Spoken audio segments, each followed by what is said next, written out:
Bonsoir, bonsoir, bonsoir à tout le monde. Excellente journée où que vous vous trouviez.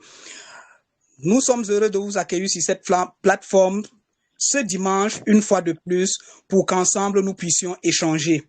Aujourd'hui, nous allons parler de l'envie de consacrer plus de temps à son affaire Forever. C'est une histoire de vie d'une très grande dame qui nous vient du Niger et qui va partager avec nous son expérience. Je ne vais pas présenter Madame Talaré, je vais laisser le soin à elle-même dans son histoire de nous dire qui elle est, d'où elle vient, où elle va et ce qu'elle projette de faire dans le futur grâce à Forever Living Product. Talaré, tu as toute la plateforme. Merci Florence, merci Jean-Louis, merci à tous ceux qui sont connectés.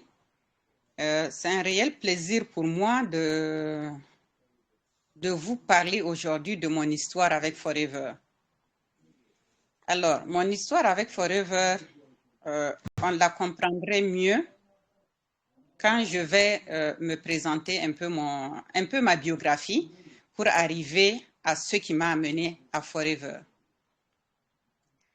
Alors, Jean-Louis et Florence et tous ceux qui sont du corps enseignant, ne soyez pas choqués par ce que je vais dire, parce que mon histoire commence au moment où j'ai eu mon brevet d'études primaires.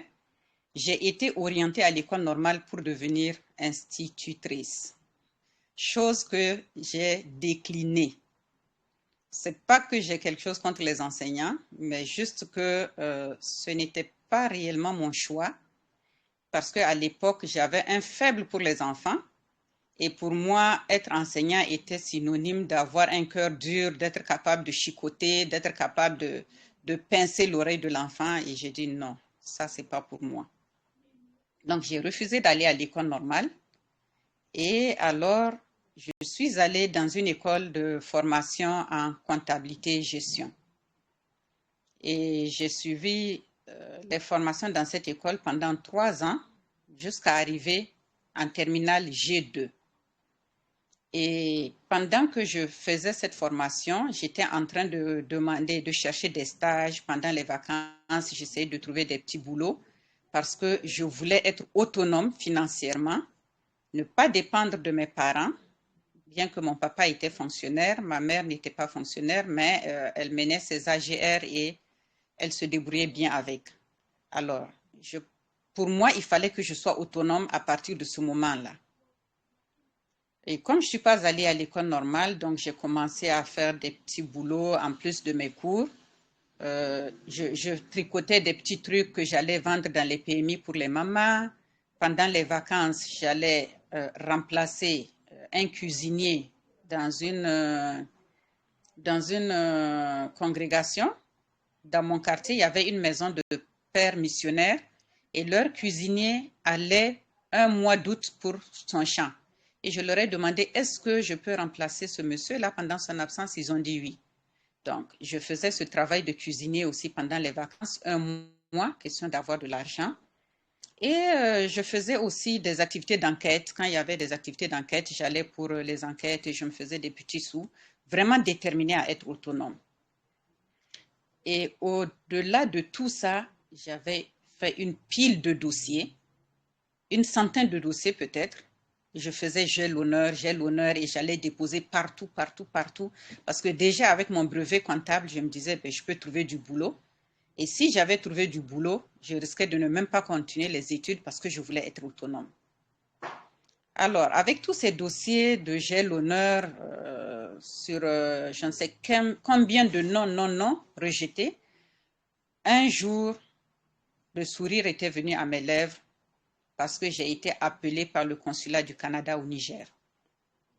Et c'était je me rappelle bien, il était 13 heures ce jour-là, j'étais à table en train de manger avec mes sœurs. Quand l'adresse, le numéro de téléphone que j'avais mis, la personne est venue me dire, tiens, il y a eu un coup de fil pour toi, tu es convoqué au consulat du Canada aujourd'hui.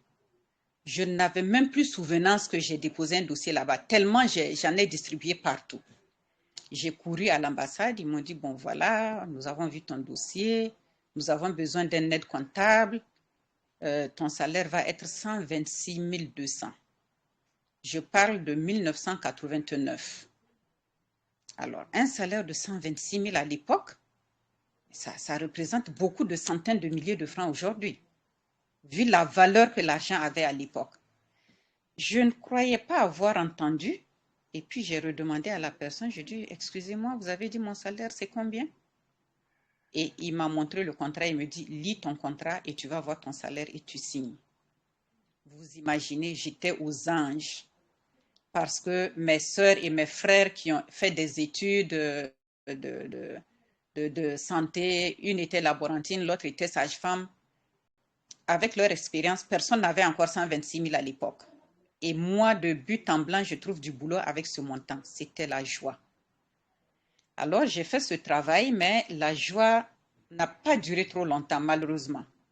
Au bout d'une année, je suis allée en vacances parce que tout est planifié. De mon retour de vacances, on me dit non, ben on est désolé, on n'a plus de place pour toi.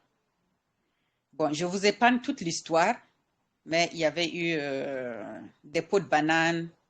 Et à l'époque, j'étais très jeune. Je n'avais que 23 ans, moins de 23 ans. Mais ce poste était convoité par quelqu'un d'autre dans la structure. Alors, pendant mes vacances, les jeux se sont joués et donc on m'a remercié. J'ai quitté cet endroit et j'ai dit, je ne baisse pas les bras. J'ai continué à chercher du travail, à écrire, j'ai l'honneur encore plusieurs fois. Et un jour, il y a une ONG qui s'appelle Aide et Action qui m'appelle pour un test. Je vais faire le test. Ils me disent, oui, mais tu n'as pas d'expérience. Je dis, mais il faut bien que quelqu'un m'embauche pour que j'ai l'expérience. Ils me disent, bon, écoute, on va te proposer un travail d'animatrice si tu veux. Je dis, qu'est-ce que c'est que être animatrice? Je ne connais pas le mot, je ne sais pas ce que c'est. Ils m'ont dit, viens si tu veux, tu vas apprendre. J'ai accepté, je voulais un salaire. Et c'est là où j'ai découvert ce que c'était que le travail dans le développement. J'ai fait mes premiers pas là-bas. Puis j'ai dit, ben alors, j'abandonne la gestion, je vais aller dans le domaine du développement. J'ai fait une expérience relativement courte de 3 ans avec Aide et Action. J'ai donné ce que je pouvais donner, j'ai appris ce que je pouvais apprendre. Et une fois encore, le monde du travail étant ce qu'il est, je me retrouvais dans une équipe de 11 garçons et j'étais la seule fille et j'étais la cadette de l'équipe. Mon malheur fut que qu'on m'a donné une voiture pour mes déplacements et eux, ils avaient des motos 125. Voilà qu'il y a eu la jalousie, il y a eu beaucoup de problèmes, ça a été difficile pour moi, j'ai dû démissionner. Je continue ma route, je trouve un employeur qui me dit, mais moi je te guettais quand tu étais à Aide et Action, viens avec nous, c'est la SNV, la Société néerlandaise de développement. Mais ils me disent, nous allons fermer dans 1 an, nous voulons juste que tu nous aides à consolider les acquis avec les groupements de femmes. J'ai fait l'année, tout était bien, voilà, je suis partie. Et entre-temps, il fallait chercher du travail, c'était encore un temps de chômage. J'ai dit, bon, je vais faire une recherche-action.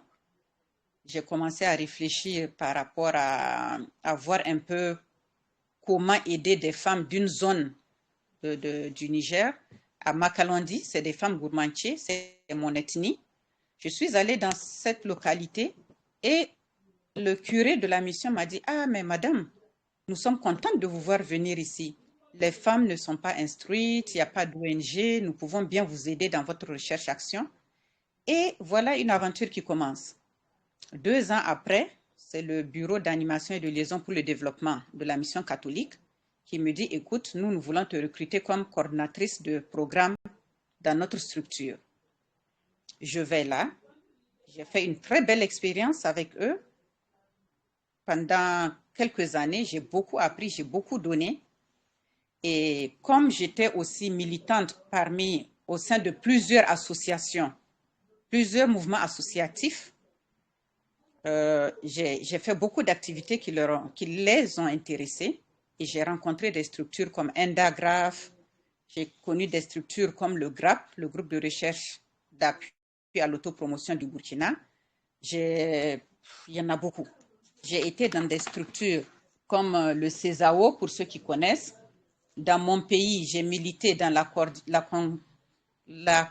coordination des ONG associations féminines où j'étais d'abord 3 ans secrétaire à l'organisation, puis 3 ans secrétaire général, puis ENDA GRAF, pour ceux qui connaissent ENDA au Sénégal, puis j'ai évolué dans le Conseil national statistique de mon pays. Bref, c'est pour dire que j'ai fait beaucoup de choses dans le monde associatif et ces choses-là m'ont ouvert vraiment beaucoup d'opportunités. Et j'ai occupé des hautes fonctions dans ces ONG au niveau national, sous-régional et même international parce que j'ai fait partie de l'IAVE, International Association for Volunteers and Effort. Et c'est avec eux que j'ai connu beaucoup de pays d'Europe et d'Amérique parce que j'ai beaucoup voyagé pour l'associatif. Et voilà, j'ai fait beaucoup d'expériences dans le mouvement associatif, je ne vais pas m'attarder là-dessus. Et j'ai omis de dire quelque chose. Quand j'ai décidé de continuer dans le développement, donc je suis allée faire des études en sociologie. J'ai fait ma maîtrise en sociologie à l'université de la Sorbonne. Puis après, j'ai fait un diplôme d'études spécialisées. Donc, une année après la maîtrise. Et à travers toutes ces formations, j'ai pu intégrer des grandes ONG au niveau international, comme la Croix-Rouge espagnole, où j'ai travaillé 5 ans, avant d'intégrer Médecins sans frontières, qui est aujourd'hui l'employeur avec lequel je travaille. Pourquoi tout ce détail-là? C'est pour vous dire comment je suis arrivée à Forever. Quand j'ai commencé à travailler avec Médecins sans frontières, je travaillais au Niger en tant que staff national.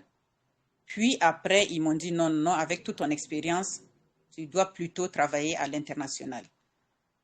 Va faire la formation et tu vas prendre le poste de coordonnatrice de terrain. Je leur ai dit, mais non, moi je ne peux pas partir, j'ai des enfants à bas âge, je ne cherche pas de l'argent à tout prix.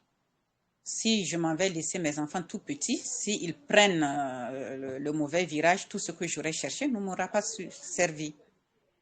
Ils m'ont dit, OK, j'ai continué à travailler comme stade national malgré que j'ai fait la formation. Et c'est en 2014 que j'ai commencé à me sentir très fatiguée, tout le temps fatiguée, et tout le monde me dit, oui, mais Telari, tu ne t'aménages pas, tu es toujours en train de courir, tu es entre 2 avions, tu es entre 2 voitures, tu n'as pas de repos. C'est évident que ton organisme se lasse et que ça commence à se manifester. Et effectivement, je croyais en ce que les gens disaient parce que quand je travaille, je me fixe un objectif, je fonce. Je veux toujours l'atteindre. Je ne veux pas d'échec sur mon chemin. Donc, je me donne corps et âme. Et après, je me suis rendu compte que ce n'était pas que ça parce que j'ai commencé à dépérir, à perdre du poids, à ne plus être efficace, à ne plus avoir de tonus. Ce que je pouvais faire moi-même, je ne pouvais plus le faire. Je devenais très nerveuse, très agressive, dépressive, je pourrais dire. Et j'ai dit, mais non, là, il y a un problème. Je suis allée voir les médecins, j'ai fait un bilan de santé, on me dit qu'il n'y a rien qui explique ma situation actuelle, que je dois être en train de déprimer. Après, j'ai dit, OK, vous pouvez me faire le test du sida, peut-être qu'il y a un sida quelque part. Ils me disent, oh, ah bon, tu veux le faire? Je dis, pourquoi pas?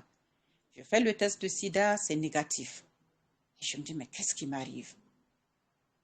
Il a fallu que je me rappelle moi-même qu'en 2003, j'étais en France pour une activité avec la Caritas, où j'ai sillonné tout le centre de la France à faire des conférences avec les partenaires, et que j'avais vu un accident qui m'a fait un choc pendant que j'étais en grossesse de 6 mois. Et à cette occasion, je suis allée voir le gynéco, et dans les examens de routine, il m'avait demandé l'examen d'hépatite. Et on avait dit que j'étais positive. Mais je n'étais pas malade. Donc, de 2003 à 2014, avec le travail sur le terrain, avec le stress et tout ça, les virus se sont multipliés, un foyer d'hépatite s'est installé dans mon corps. Et ce virus, avec le stress de mon travail de tous les jours, le virus a gagné du terrain et il a attaqué mes gendarmes qui sont dans mon corps. Il a réussi à détruire tout ce que j'avais comme armée dans mon corps. Et donc, les virus ont gagné du terrain. Alors, je suis allée moi-même chercher un hépato-gastro-entérologue. On n'en a que 2 au Niger. On n'en avait que 2 à l'époque. J'ai mis près de 4 mois avant d'avoir un rendez-vous en utilisant des relations aussi. Alors, je lui ai dit tout de suite, voilà mon problème. Il m'a dit, OK, va faire l'examen. J'ai fait l'examen, ça s'est confirmé. Il me dit, OK, tu vas faire la quantification virale et on va voir. Après la quantification virale, j'ai mis 4 mois pour le trouver et lui montrer mon examen. Ce n'était pas possible. Et je devrais aller au Mali en mission. OK, je suis allée au Mali, j'ai vu un autre spécialiste. Il m'a dit, ah, madame, oui, le foyer est actif. Vous êtes obligée de commencer à prendre les produits pour freiner l'évolution du virus. Je dis, OK. Il me dit, vous avez une prise en charge? Je dis oui. Il me dit, OK. Il me donne l'ordonnance. Je vais à la pharmacie. On me dit que la boîte coûte 480 000 francs pour 30 jours. Et le médecin m'avait prévenu que je devrais prendre ces produits-là à vie. Vous avez bien entendu, 480 000 par mois. Parce que moi, j'ai dit au pharmacien, pardon, vous dites 48 000? Il me dit, non, madame, vous avez bien entendu. C'est 480 000 et c'est sur commande. Je lui ai dit, OK, merci. Quand je suis sortie, je dis, bon, OK, c'est peut-être la fin. Parce que même si mon papa était le plus riche du monde, il ne pourrait pas m'acheter ce produit à vie. Donc, je laisse tomber.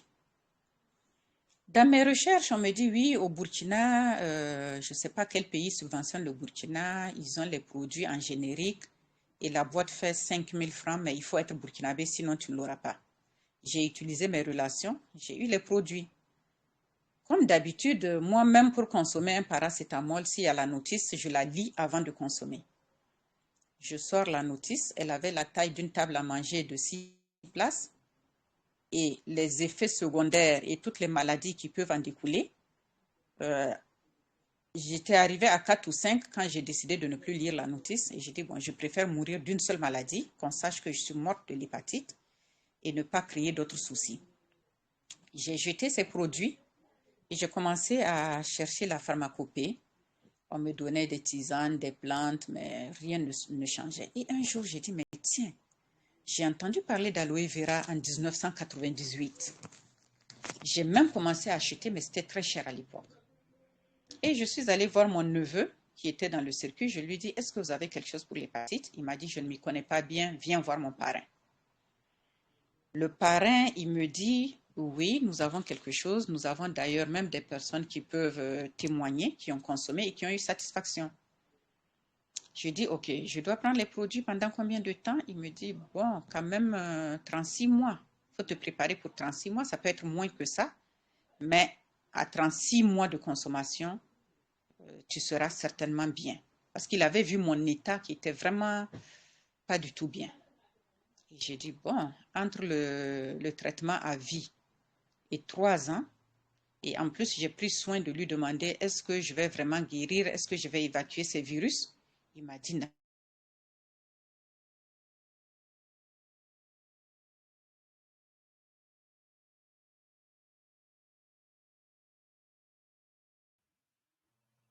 J'espère que c'est à mon niveau, que ce n'est pas au niveau de Talari. J'en ai Quelqu'un peur, m'a... je crois que c'est le talaré. Waouh, C'est aussi coupé chez moi. waouh, quelle belle histoire. Je te dis, c'était En comme tout si je cas, tournais le film avec elle. oui, ça donne encore une fois la preuve que Dieu est en train d'opérer quelque chose dans, dans notre famille Forever en Afrique.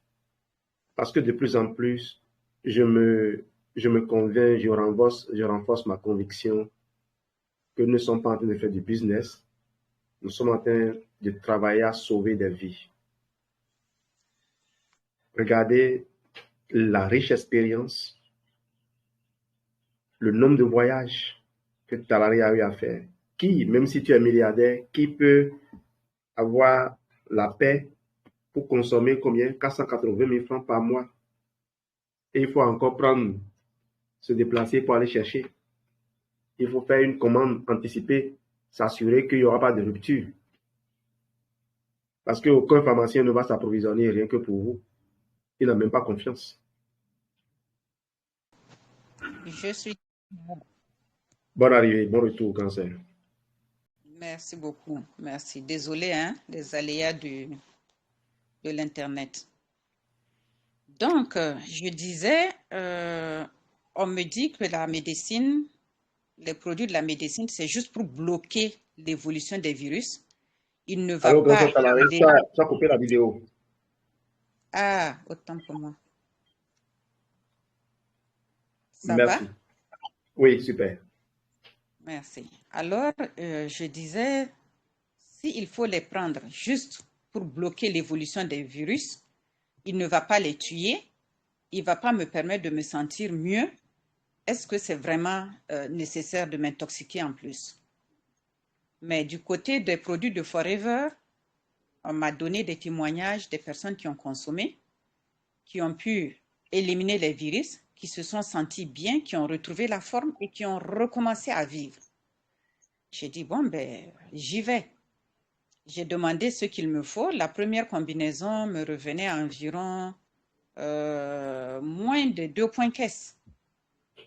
Et comme Dieu fait bien les choses, à ce moment, mon travail d'expatrié me permettait d'acheter les produits comme je le veux. J'ai commandé donc les produits. On me les a envoyés. J'étais déjà partie au Mali pour une deuxième fois parce que ma première expérience en tant que fonctionnaire international expatrié, c'était au Mali, à Ansongo. Ceux qui connaissent, la ville où les djihadistes ont coupé la première main en 2012. J'avais commencé à travailler dans cette zone. Puis, je suis allée dans une autre zone en RCA, je vous en parlerai. Mais quand j'ai commencé à prendre les produits, j'étais revenue une deuxième fois au Mali, au centre du Mali, où Amadou Koufa, qui est un grand djihadiste, c'est son fief. Et je devrais ouvrir le nouveau projet de MSF là-bas. Et on m'a envoyé là-bas parce qu'ils n'arrivaient pas à trouver de coordinateur parmi les hommes qui ont accepté d'aller à Douenza. La ville s'appelle Douenza, c'est à côté de Mopti. Donc, j'ai passé 11 mois là-bas. C'était pour 9 mois, mais 11 mois parce que personne ne voulait venir dans cette zone.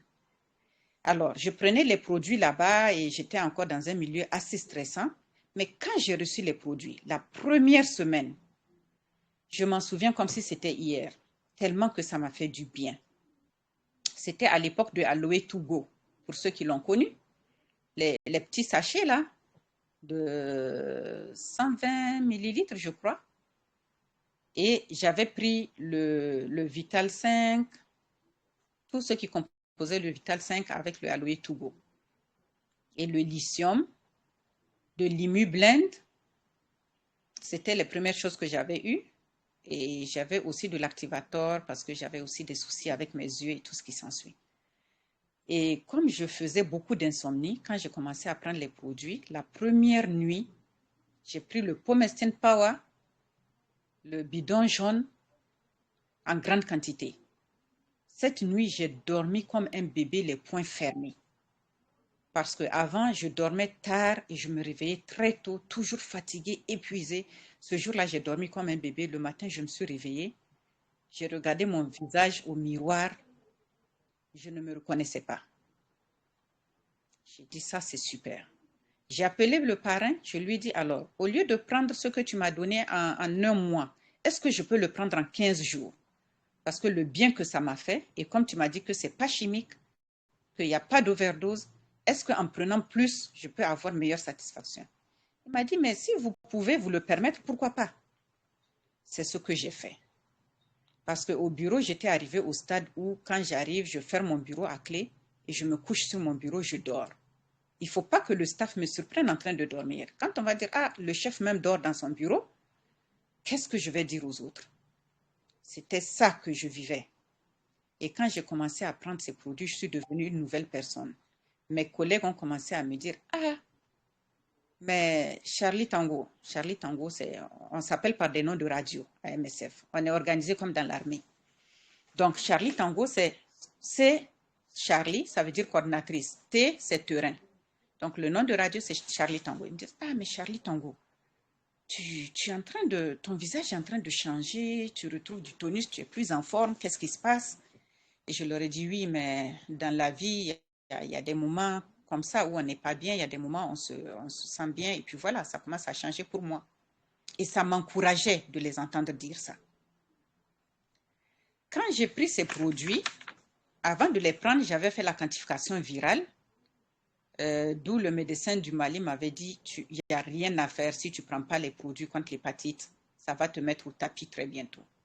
J'avais une quantification virale d'environ 4800 virus par millilitre cube, quelque chose comme ça.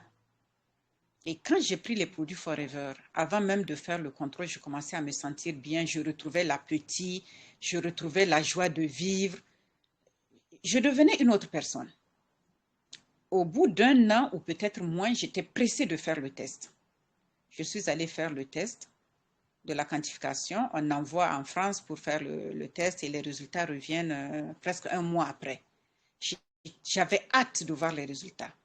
Quand les résultats sont venus, quelle était ma surprise de voir que les virus de 4800 sont revenus à 1600. Mon corps a éliminé les virus. De 4800 à 1600, si nous avons des bons calculateurs, vous pourrez déterminer le pourcentage très rapidement. Ça m'a donné le courage de persévérer. J'ai continué à apprendre. Moins d'un an après, j'ai encore demandé la quantification virale. De 1600, je suis revenu à 763 virus. 6 mois après, je vais encore faire le test. De 763, j'étais à 163. Et de ces 163, je n'ai plus fait le test. Mais j'avais demandé un rendez-vous pour voir un spécialiste en Europe. J'ai été à Barcelone, à l'université de Barcelone. Il y a un grand spécialiste. Pour le voir, même les Espagnols doivent prendre rendez-vous entre 3 à 6 mois d'avance. J'avais pris le rendez-vous et j'ai attendu le temps qu'il fallait. J'ai payé 261 € juste pour avoir la consultation avec le monsieur. Je lui ai amené tous mes examens, tous mes résultats, l'évolution. Il a pris, j'étais en face de lui, il a regardé mes papiers. Il ne m'a même pas touché. Il regarde les papiers, il me regarde, il me dit, mais madame, c'est extraordinaire. J'espère que personne ne vous a trompé en vous disant de prendre les produits de la pharmacie contre l'hépatite. En tout cas, je vous déconseille vivement. J'ai souri. Il me dit, votre corps est en train d'éliminer de façon naturelle. Et ça, c'est un cas sur 1 million peut-être si on en trouve. Mais je ne lui ai pas parlé de l'aloe vera parce qu'à l'époque, je n'en connaissais pas tellement. Tout ce que je voulais d'aloe vera, c'est retrouver la santé. J'ai souri. Il m'a dit, madame, rentrez tranquillement chez vous. Si même vous étiez en train de prendre les produits de la pharmacie, vous arrêtez. Mais dans 2 mois, faites encore le bilan et vous allez voir ce que ça donne. Et c'est là que j'ai fait le bilan et de 763, j'étais revenue à 163. Et depuis ce jour, j'ai dit Forever et moi, c'est jusqu'à la fin des temps.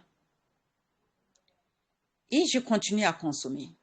Et les personnes autour de moi qui m'ont connue pendant le temps de la maladie, qui m'ont vu en déclin, si je peux dire ça, parce que vraiment, je me voyais partir.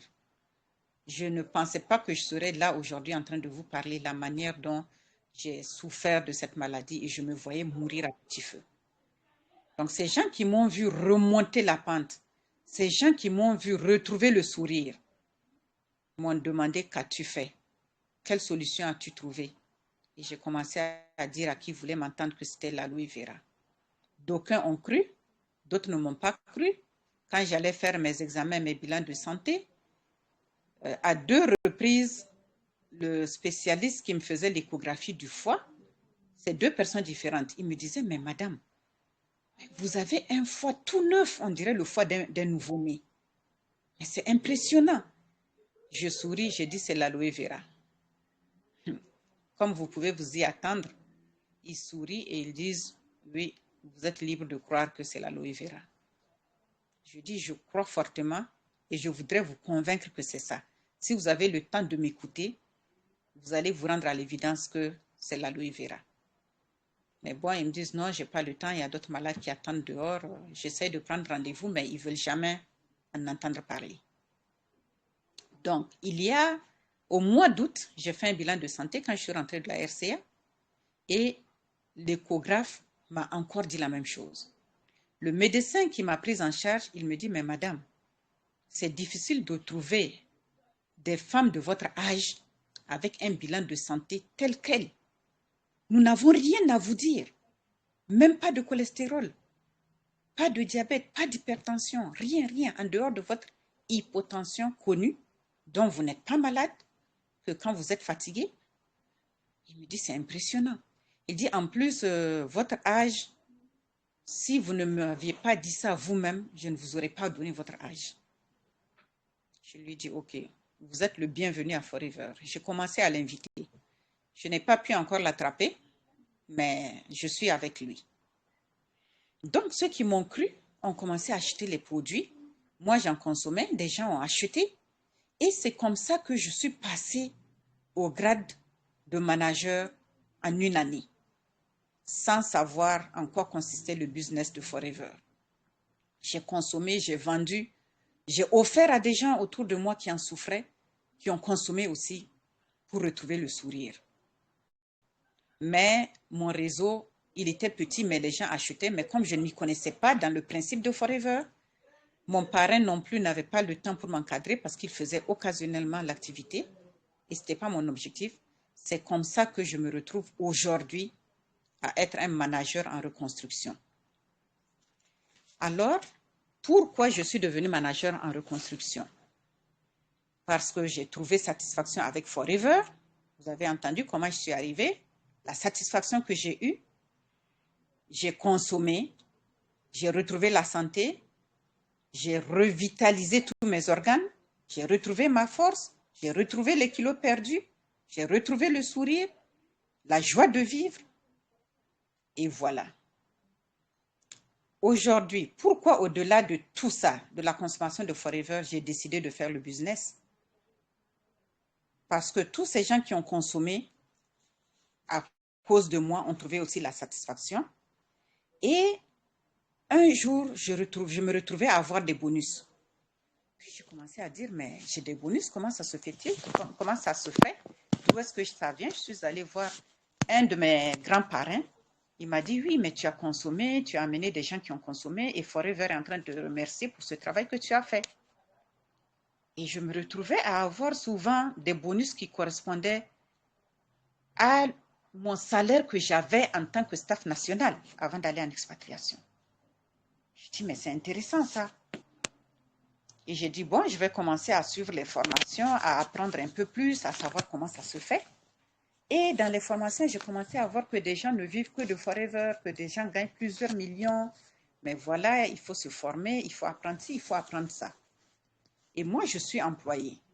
En tant qu'employée, je n'avais pas le temps de suivre toutes les formations. Et comme je vous l'ai dit, en tant que coordinatrice de programme, en travaillant avec Médecins sans frontières, nous sommes toujours dans des pays en guerre, nous sommes dans des pays qui ont connu des catastrophes naturelles comme des tremblements de terre, comme, je ne sais pas moi, le djihadisme, la rébellion. Donc, vous voyez des pays comme le Mali, la Centrafrique, le Congo, le Soudan, les Soudans, le Bangladesh. J'ai fait tous ces pays qui sont des pays en guerre.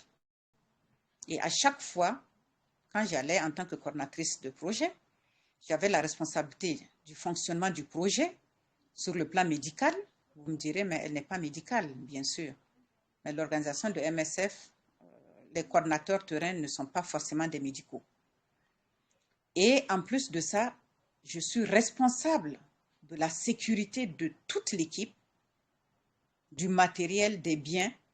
Et chaque fois que nos équipes se déplacent sur les zones, c'est des zones d'insécurité où nous croisons les belligérants, que ce soit des djihadistes ou que ce soit des rebelles. Et il faut gérer la sécurité. Quand mes équipes sortent, je n'ai point d'oreille, je suis en communication avec elles jusqu'à leur retour. Souvent, je n'ai même pas le temps de penser à aller manger tant que mes collègues ne sont pas de retour. Et je peux vous dire, il nous est arrivé des moments où nos véhicules ont été braqués, les passagers descendus, les véhicules emportés. Il nous est arrivé, il m'est arrivé d'être braqué dans ma maison, dans ma base, mes ordinateurs et ceux de mes collègues, les téléphones emportés. On nous a obligés à ouvrir le coffre-fort. Ils ont emporté tout ce qu'il y avait comme argent, tout ce qu'on avait comme bien. Le plus important était de sauver nos vies. Nous en sommes sortis sains et saufs. Donc, à gérer tout ça, c'est pour vous faire comprendre pourquoi le virus de l'hépatite a pris le dessus sur moi. Quand on a l'hépatite, il faut éviter de se stresser. Et tout mon travail consiste à gérer mon stress, le stress de mes équipes. Et la plus petite équipe que j'ai eue depuis que je suis avec Médecins sans frontières, c'est toujours 180 personnes. Des expatriés, donc des fonctionnaires internationaux, sont tous sous ma coupe. Et le staff national de la localité où nous sommes et de ceux qu'on a fait venir des grandes villes sont tous sous ma responsabilité en termes de gestion de sécurité. Il y a des nuits où quand on braquait les autres ONG à côté de nous, je devrais rester éveillée avec les gardiens pour suivre et écouter ce qui se passe, pour s'assurer que nous veillons autour de notre maison pour les voir venir. Parce qu'on ne peut pas leur empêcher de venir. Médecins sans frontières ne prend jamais de police ou de militaires pour sécuriser nos infrastructures. C'est la communauté qui nous garantit la sécurité et on reste. Quand la communauté nous dit vraiment nous ne sommes pas en mesure de garantir votre sécurité, nous plions bagages et nous partons. Il nous arrive qu'ils viennent toquer à nos portes, nous menacer avec les armes. Si on n'ouvre pas, ils vont tirer sur tout ce qui est dedans. On ouvre. Ils rentrent, ils nous pillent comme ils veulent, ils s'en vont. Voilà tout ce qui m'a amené à vivre le stress et l'hépatite, à trouver du terrain et à gagner du terrain. Mais avec Forever, j'ai combattu l'hépatite. Aujourd'hui, je suis en forme et je continue de travailler avec Forever en consommant les produits Forever et le virus de l'hépatite n'a plus droit de citer dans mon corps. Et c'est pour ça que je continue d'être avec Médecins sans frontières, sinon j'aurais jeté l'éponge depuis belle lurette. Donc, en voyant tous ces risques que je suis en train de prendre avec Forever et l'amour que j'ai pour ce travail, l'humanisme qui me retient à Médecins sans frontières, parce que les principes des ONG humanitaires, quand on y rentre, c'est souvent plus fort que tout. On a du mal à expliquer aux autres pourquoi on est dedans. Ce n'est pas pour l'argent qu'on gagne, parce qu'il y a des gens qui viennent et qui repartent malgré l'argent qu'ils peuvent gagner. J'aurais pu gagner plus que ce que je gagne à Médecins sans frontières en allant avec les UN, les Nations Unies, mais je n'ai jamais voulu aller avec les Nations Unies parce que je me sens plus en insécurité là-bas, parce qu'eux, ils sont directement visés, parce qu'ils ont des armes, parce qu'ils combattent les groupes armés, et dès que les groupes armés les voient, c'est des cibles potentielles. Donc, c'est plus fort que moi ce qui me retient à Forever, bien sûr, mais à Médecins sans frontières. Et aujourd'hui, au vu de tous ces risques, j'ai découvert Forever. J'ai vu que quand je vais bien maîtriser le concept de Forever, quand je maîtriserai bien le business, quand je maîtriserai bien les produits Forever, je pourrais gagner beaucoup plus que ce que je gagne avec Médecins sans frontières. Et je serai à côté de mon mari et mes enfants, que je remercie au passage pour avoir supporté mon absence depuis combien d'années, surtout mon cher époux, qui, on sait que ce n'est pas évident de trouver des hommes qui acceptent cela, et mes enfants qui comprennent mon absence depuis qu'ils étaient enfants jusqu'à ce qu'ils soient tous grands aujourd'hui, sauf le dernier qui a encore 16 ans ou 17 ans. Je me dis, avec Forever, je pourrais rester à côté d'eux, rester dans ma maison, sortir quand je veux, avoir moins de stress et gagner beaucoup plus que ce que je gagne à Médecins sans frontières. Voilà pourquoi j'ai décidé de consacrer plus de temps à Forever aujourd'hui. C'est pourquoi, en étant en mission avec Médecins sans frontières, je travaille nuitamment avec Forever pour vraiment mettre ce processus en place. Je travaille de 18h à minuit, souvent à 2h du matin, pour mes activités de Forever. Et toute la journée, je la consacre à mon travail de salarié.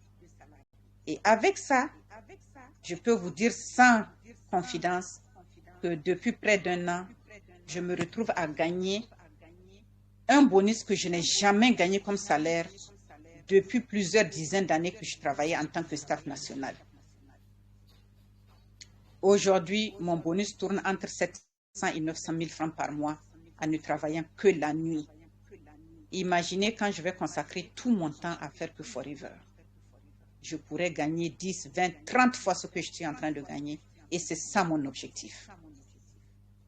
Aujourd'hui, je n'ai pas encore totalement quitté Médecins sans frontières, mais je suis dans le processus. Et c'est pour ça que je me retrouve avec toutes ces merveilleuses personnes que vous êtes, que Mamie Nana, en me coachant, m'a donné l'opportunité de rencontrer. Je cite au passage Marie-Florence Deschartres, Jean-Louis Dossou et ses 50% Geneviève, et toutes ces merveilleuses personnes avec lesquelles nous nous retrouvons sur cette plateforme, de qui j'apprends beaucoup, énormément. J'apprends de vous beaucoup plus que ce que j'ai appris à la Sorbonne et dans les autres universités. Soyez richement bénis pour tout ce que vous m'apportez à travers ces formations. Je voudrais vous dire ici que tous ceux qui ont choisi d'être avec Forever, vous avez fait le bon choix. Vous n'allez pas le regretter. Si et seulement si, vous savez ce que vous êtes venu chercher à Forever. Aujourd'hui déjà, je suis en train de réaliser petit à petit mes rêves que j'ai commencé sans être Forever, mais qu'avec Forever, j'arrive à concrétiser petit à petit. Et je crois que j'irai très loin. Je vais m'arrêter ici. Je vais laisser le temps aux uns et aux autres de poser des questions s'il y en a. Je vous remercie pour la qualité de votre écoute. Waouh! Merci, merci, merci, merci, grand sœur. Alors, il y a une question qu'on dit qu'on ne pose pas aux femmes, mais je vais te la poser. Tu as quel âge maintenant, Talari? Alors, jouons à la devinette. Il faut poser la question à la salle. J'interdis ceux qui connaissent de répondre. Je laisse ceux qui ne connaissent pas de donner un avis. Bon après-midi à tous. Merci. Oui, la question est posée. Qui peut me donner l'âge de ma grande sœur Talari? Merci pour cette brillante présentation. S'il te plaît, Félicitations. Ida. Oui, Oui, il y a une question à laquelle il faut répondre d'abord. Talari à quel âge? justement, je voulais arriver, c'est 50 ans. Super. Quelqu'un d'autre? Moi, Oui, je, bonjour tout le monde. oui, je propose S'il te 40. plaît. Je vous suis depuis le Faso à Ouaga. Oui. Cette belle dame, je lui Vous lui donnerai donnez quel âge? 52. 52, super. Oui, Cyril? Moi, je Je lui donne donnerai 40. volontiers 54 ans. 54 ans. OK. Parce que pour elle paraît plus vieille que ça. Elle paraît plus jeune que 54 ans. Oui, En tout allô? cas, je connais beaucoup de personnes de 54 ans. Oui? Oui, Cyril et Brice? Moi, je donne moins que ça. Oui, je dis, elle est très jeune, moi, je lui donne 40. Car 40 ans, 40. c'est ça, non? Oui, pour Oui, continuer oui, à déchaîner ton toilette spirituel. Merci. Quelqu'un d'autre, s'il vous plaît? Moi, je donne 57 ans. Combien? 57. 5-7. Non, tu devines ou bien tu dis ce que tu vois devant toi. C'est ma Parce que- proposition. Je voudrais que tu regardes Parce que l'image que tu as je suis devant la toi grande pour sœur. donner l'âge. Parce que je suis la grande sœur de Jean-Louis. Je peux comprendre sa Oui. réponse. Mais tu découvriras pourquoi je suis sa grande sœur.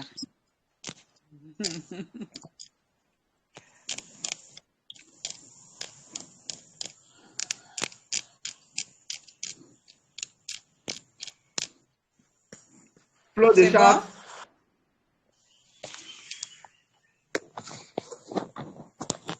Mais si c'est par rapport à l'image que moi j'ai là, c'est 42 ans, hein, au plus. super.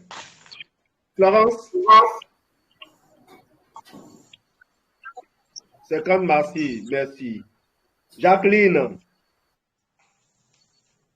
Alors, je vais prendre M. René Dagona. M. René Dagona, vous lui donnez quel âge à ma grande sœur Talari? Moi, il donne 45. 45. Super. Oui. Voilà quelqu'un qui n'était pas sur la plateforme il y a un moment.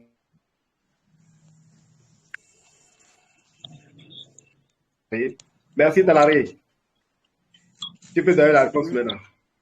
Merci, merci à tous ceux qui ont répondu. Merci bien à ceux qui m'ont donné cet âge si jeune. Merci bien. Mais Geneviève a trouvé mon âge parce qu'elle sait que je suis la grande sœur de son chéri. Donc, j'ai effectivement 57 ans. Waouh! Waouh! Ben, je lui ai donné l'âge. Je lui ai donné l'âge et elle a répondu. Non. J'avais partagé l'âge de Talari avec elle quand on avait échangé. Oui. Merci. En tout cas, vous venez de voir. Talari, tu as dit quelque chose que je voudrais en même temps installer. Tu as dit que tu vas grandir dans Forever. En fait, tu es déjà grand dans Forever. Tu as une histoire bien bâtie.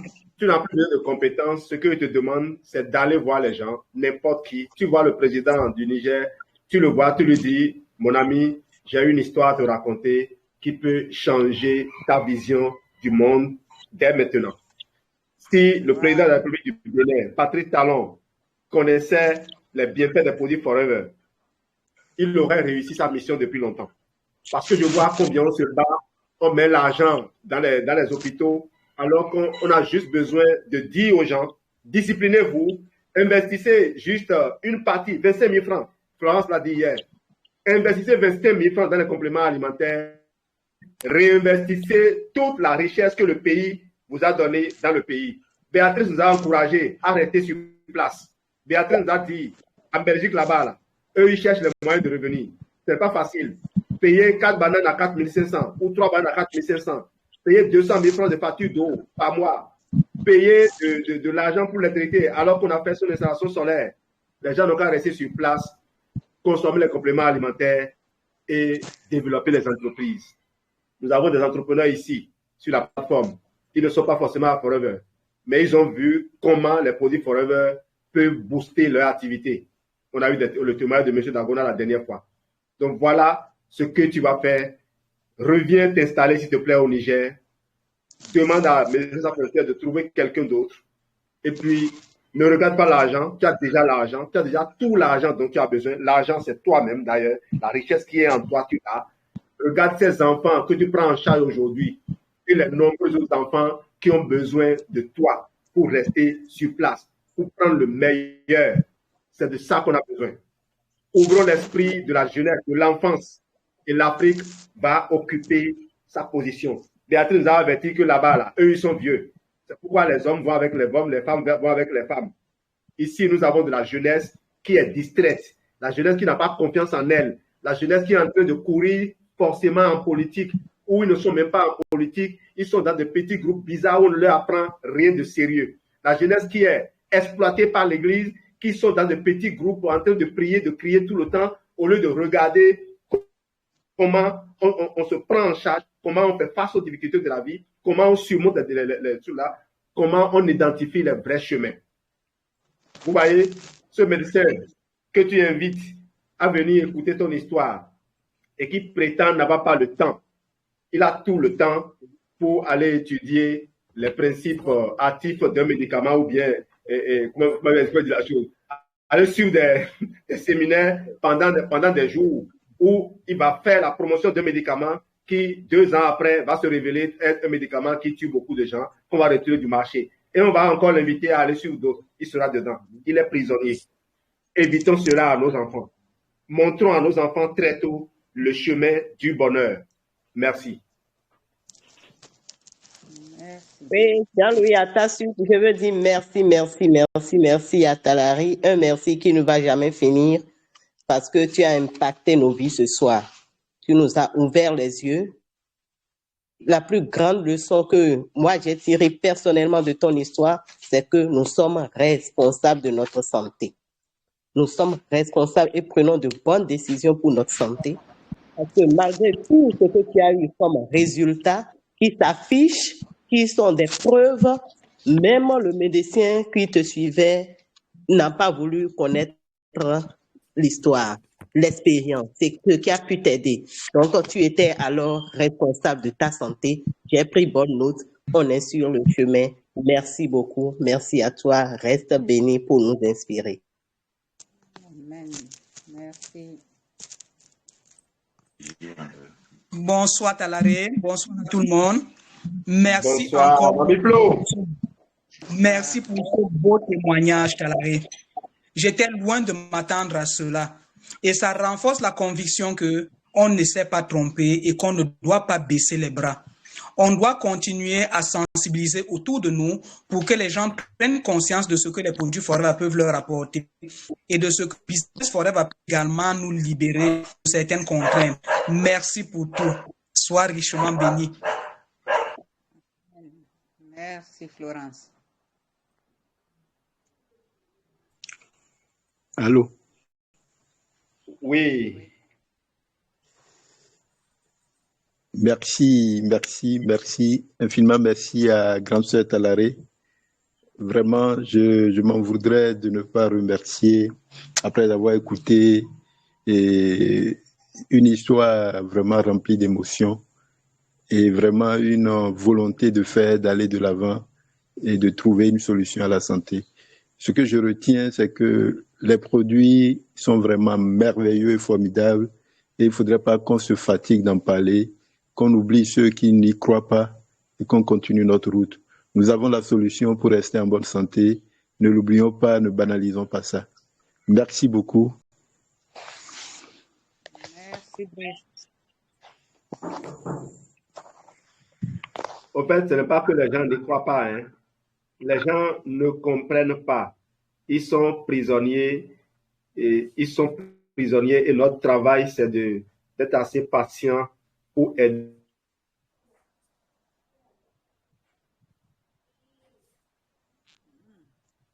Jean-Louis est parti à son tour. On ne pourra pas les sauver. Donc, notre travail, c'est de continuer à avancer, de ne pas nous arrêter.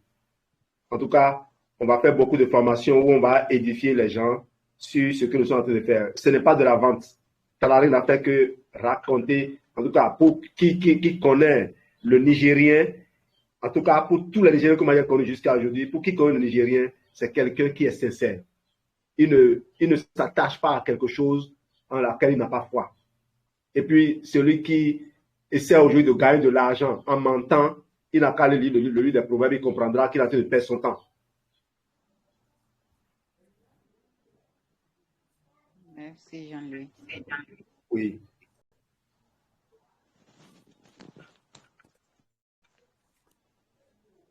Alors, apparemment, il n'y a plus d'intervenants.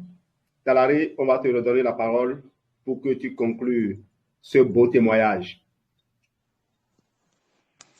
Merci, Jean-Louis. Je voudrais remercier une fois de plus tous ceux qui sont connectés aujourd'hui, avec qui j'ai eu l'opportunité de partager mon expérience. Comme vous l'avez dit, c'est de dire que nous devrons nous-mêmes croire en nos produits et nous devrons être le produit de nos produits. Aujourd'hui, si je vous en parle, c'est parce que j'ai consommé. Consommons et les produits vont se vendre d'eux-mêmes. Je vous remercie pour votre aimable attention. Merci pour l'occasion qui m'a été donnée aussi, Jean-Louis. Oui, une petite dernière chose, Clary, il faut préciser qu'à Médecins Sans Frontières, même à 70 ans, tu peux être en fonction si tu le souhaites. Que les gens ne croient pas que c'est parce que tu n'as pas les moyens de continuer à gagner de l'argent que tu t'intéresses à Forever. C'est pour ça que le thème a été intitulé ainsi. Mon envie de consacrer plus de temps à mon business Forever. Tout à fait, tout à fait. Avec Médecins Sans Frontières, tant que je me sens capable de continuer de travailler, il n'y a pas de retraite en tant que fonctionnaire international. Je peux continuer à travailler jusqu'à 70, 72, 80. Ça dépendra de moi. Si je suis apte et que je juge de mes facultés et que je peux donner le résultat attendu, je peux continuer de travailler avec Médecins Sans Frontières. Donc, ce n'est pas une question d'âge ou de retraite, mais c'est juste une question de choix. Infiniment merci, c'était important. Ce que nous faisons, c'est édifier la jeunesse, aider les gens à comprendre que Forever, ce n'est pas juste un business.